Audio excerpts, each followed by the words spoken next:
அது ஒரு வளர்ந்து வரும் ஐடி கம்பெனி. நூற்றுக்கணக்கான இளைஞர்கள், பெரியவர்கள் அங்கே வேலை செய்து வருகிறார்கள். அவர்களுக்கு பயனளிக்கும்படியாக அவர்கள் வளாகத்தின் உள்ளே ஒரு அருமையான சிற்றுண்டி சாலை அமைக்கப்பட்டிருந்தது.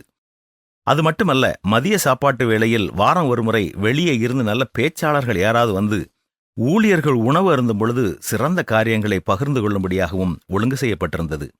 ஒருமுறை ஒரு மனோதத்துவ நிபுணர் வந்து உரையாற்றிக் கொண்டிருந்தார். அப்பொழுது அங்கே வந்த பாரதிக்கு அவர் கூறிய ஒரே ஒரு வாசகம் மிகவும் தெளிவாக அவனுடைய காதுகளிலே விழுந்தது.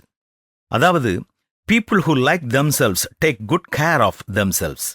அதாவது, தங்களை தாங்களே விரும்பும் மனிதர்கள் தங்களை குறித்து நல்ல அக்கறை எடுத்துக் கொள்வார்கள் என்பதுதான் அதனுடைய பொருள்.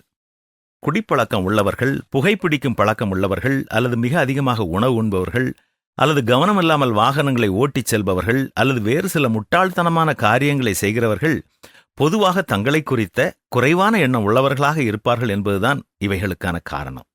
தங்களை குறித்து நல்ல எண்ணம் கொண்டு இருப்பவர்கள் இப்படி தங்களை தாங்களே கெடுத்துக் கொள்ள மாட்டார்கள். அது மட்டுமல்ல, அவர்கள் அன்பின் வட்டத்திற்குள் இருக்கும் யாரும் இப்படி தவறான காரியங்களை செய்வதை ஒப்புக்கொள்ளவும் மாட்டார்கள். இவர்கள் தங்களுக்கு என்ன ஆனாலும் பரவாயில்லை என்ற எண்ணம் உள்ளவர்கள்.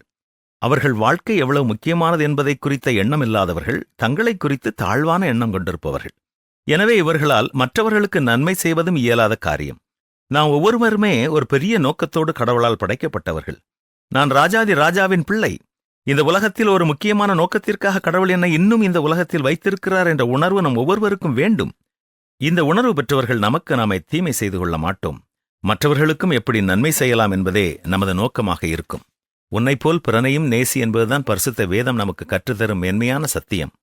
நம்மை குறித்த உயர்வான எண்ணம் இருக்கும் பொழுதுதான் மற்றவர்களும் எவ்வளவு முக்கியம் என்பதை குறித்ததான அறிவு நமக்கு இருக்கும். நாம் நமக்கும் மற்றவர்களுக்கும் பயனுள்ள ஒரு வாழ்க்கை வாழுகிறோமா? சிந்தித்துப் பார்ப்போம்.